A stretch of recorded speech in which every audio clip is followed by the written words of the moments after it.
Mautner Zsófi vagyok, és most már majdnem 10 éve foglalkozom hivatásszerűen gasztronómiával, illetve főzéssel. Előtte nagyon sokáig éltem külföldön, de aztán a szívem mindig valahogy hazahúzott és hazahozott.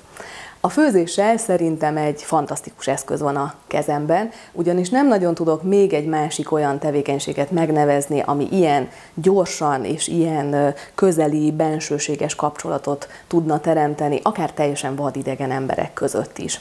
Az egyik legintenzívebb és legkedvesebb élményem ezzel kapcsolatban pont a szomszédos utcához köt, ugyanis itt van egy kis sarki éjjel-nappali, az én kis sarki éjjel-nappalim, ahova leszoktam ugrani, hogyha főzés közben elfogy esetleg ez meg az.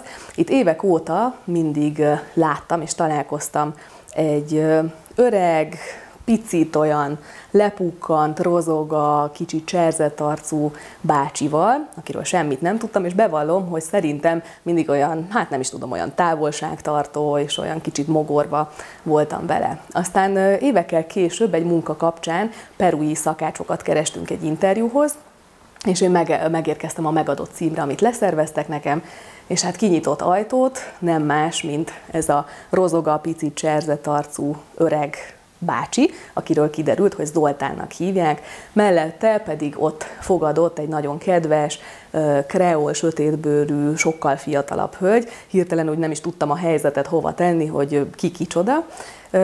Megérkeztem, utána egy 3-4 órát beszélgettünk, főztünk együtt, kézzel, lábbal természetesen, és hát ebben a rövid időben egy fantasztikus sors és élet bontakozott ki ott a szemem látára. Kiderült, hogy az idős bácsi Zoltán Debrecenből származik, utána kiköltözött és Limában éltek évtizedeken keresztül a feleségével, aki perui szakácsnő, és Limában egy Debrecen nevű éttermet üzemeltettek, ott tönkrementek, és utána kénytelenek voltak hazaköltözni, először falura, később pedig Budapestre.